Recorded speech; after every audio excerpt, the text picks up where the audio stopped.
வணக்கம். அனைத்து உறவுகளுக்கும் எனது இனிய காலை வணக்கத்தை தெரிவித்துக் கொள்கிறேன். உங்களிடத்தில் ஒரு சிறு ஜோதிட குறிப்பை பகிர்ந்து கொள்ள வருகிறேன்.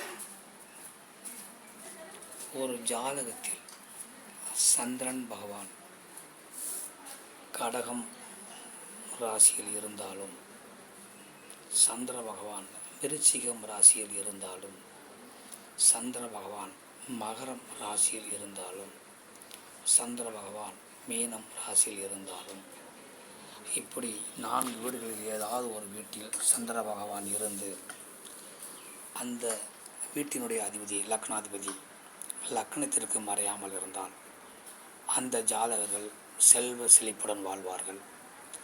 மேலும் சந்திரதசி அவர்களுக்கு உழைக்கும் காலத்தில் வந்தால் செல்வ செழிப்பு, வண்டி வாகனம், புகழ், செல்வாக்கு, அந்தஸ்து எல்லாம் உயரும்.